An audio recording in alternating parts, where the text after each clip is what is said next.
The OWLs Readathon is just about to start, and we have got a bunch of book suggestions to help you with your challenges. But if you're new to this whole concept and have just always wanted to join in with a readathon but don't really know what they are, basically a readathon is a really popular group activity on BookTube and Book Twitter.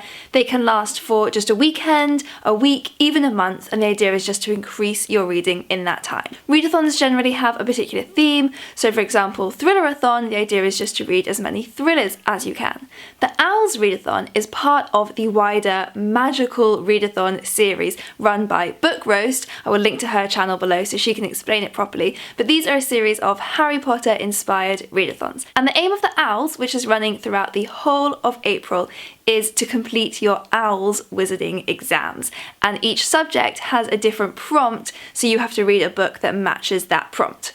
That's where we can help you out. So in this video, I'm going to give you book suggestions for all of the prompts, in case you're struggling to find something to read for that challenge. And I've tried to keep a really big mix of genres, so no matter your reading tastes, you should find book suggestions in here that are helpful for you to complete the challenges.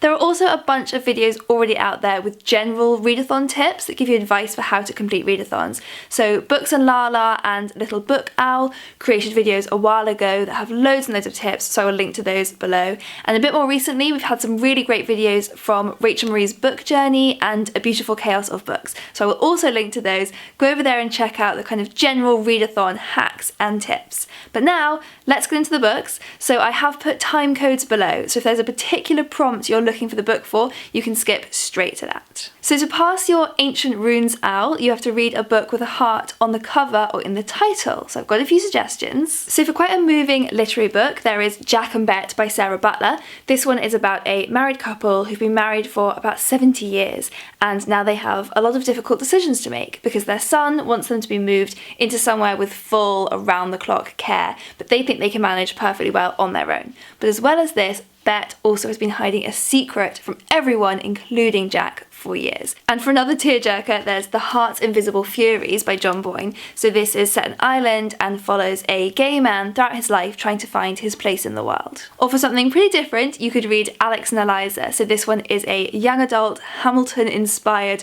romance telling the love story between Alexander Hamilton and Eliza Schuyler. Next for your Care of Magical Creatures OWL. So for this one, you have to read a book with a creature that has a beak on the cover.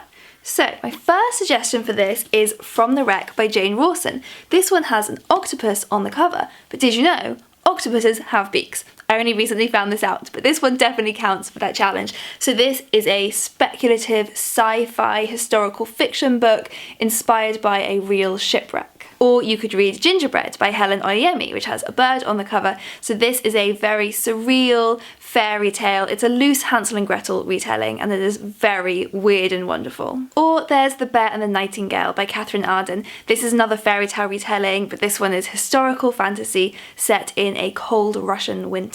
Okay, for charms, the prompt is to read a book with a white cover. So my first suggestion, and a book that's very short, which is good for readathons, is A Whole Life by Robert C. Thaler. So this is about the whole life of this man who lives in this remote mountain valley. Or for some non-fiction, you could read The Secret Barrister. So this is an anonymously written book by a real barrister, and it's all about this insight into the criminal justice system and everything that is wrong with it. Or for some fantasy, you could read The Raven Boys by Maggie Stiefvater. This is the first book in the Raven Cycle series, which is really, really popular on BookTube. I think it's Books and Lala's favourite series. So now might be the best time to kind of catch up on that hype. And this one does have a raven on the cover, so you could maybe swap it around and read it for the book with a beak on the cover instead. For Defense Against the Dark Arts, you have to read a book set at sea or by the coast. So a really fun one could be Treasure Island by Robert Louis Stevenson. This is a really nostalgic book. I mean, it reminds me a lot of my childhood anyway, about pirates and adventures. Or one that's been really popular is Wilder Girls by Rory Power.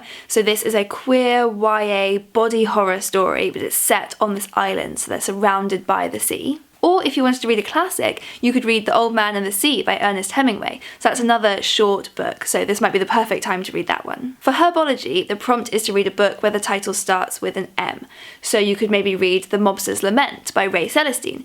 This is historical fiction set in 1940s New York, and it's got everything from mob bosses to musicians. Or you could pick up My Sister the Serial Killer by Oyinkan Braithwaite. So this is kind of a thriller and kind of just a dark comedy about a woman whose sister can't stop murdering her boyfriends. Or another beloved book is Murder on the Orient Express by Agatha Christie. This is real, cozy crime, and maybe Agatha Christie's most famous beloved novel. For History of Magic, the prompt is to read a book featuring witches or wizards. So of course, for this readathon, it would be very fitting if you wanted to read a Harry Potter book, but I'm assuming you've read them a million times. So a few other suggestions. Truth Witch by Susan Dennard is a fantasy book with really great world building that's about two young witches and a continent on the brink of war. Or if you're not so much of a fantasy reader and want something really funny and lighthearted instead, I absolutely loved these books. You can see my very battered copy. This is Bras and Broomsticks, which is the first in the All About Rachel series, about a teenage girl in New York who finds out that her sister is a witch.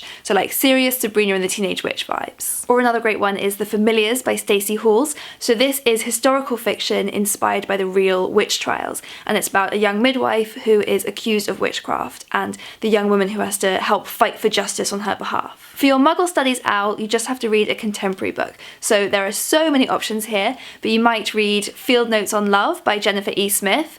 This is a YA romance, but it's also about travel and starts with the hilariously awkward setup that our main character has just broken up with his girlfriend, but he still has travel tickets booked in her name. And so he invites a random other person with the same name to join him. Or for something much more hard-hitting, you could read A House Without Walls by Elizabeth Laird. So this is about a teenage refugee who's been driven out of Syria with her family by civil war. Or for something totally different again, you could read Big Lies in a Small Town by Diane Chamberlain. So this is half set in present day about a woman who has been accused of a crime she didn't commit and imprisoned for that crime, but we also flash back to a woman in the 1940s, and that storyline is also going to lead to murder. For potions, you need to read a book under 150 pages. So a really good one to read could be The Little Prince. This is so many people's favourite books. It's such a delightful story about a pilot who comes across a little prince from a different planet. That one is just 136 pages long,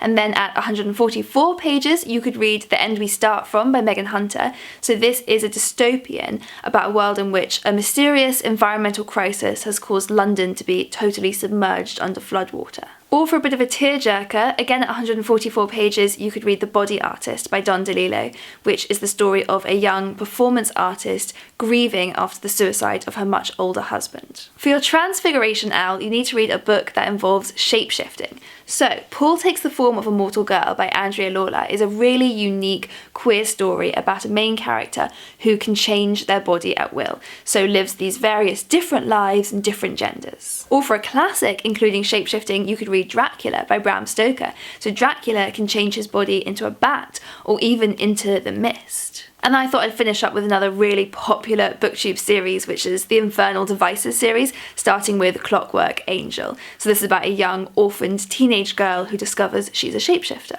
Those are all of the OWLs you might be searching for books for, but there are also a few extra bonus challenges. Most of them don't involve reading another specific book, unless you want to do the bonus challenge of training to be a dragon trainer, and for that one you do have to read a book about dragons. So, a few more suggestions here. The Invisible Library series by Genevieve Cogman involves a main character who is a dragon but can present in the form of a human. The Ruin of Kings by Jen Lyons is an epic fantasy, first in the A Chorus of Dragons series. So this one has dragons, but also princes and demons and gods. Or then there's Blood of an Exile by Brian Nasland, which is about a man who was sentenced to death by fighting dragons. Except he never lost, so he is still alive and now the most successful dragon slayer in the country. So hopefully that's given you some really good inspiration. If you want a few more ideas, we do have a whole sci-fi and fantasy playlist as well as a whole YA playlist, so do click through and have a look at those for a bit more inspiration. And definitely leave us a comment letting us know, are you going to be taking part in this readathon? I'm going to be joining in. I think it's going to be a lot of fun. Good luck with it!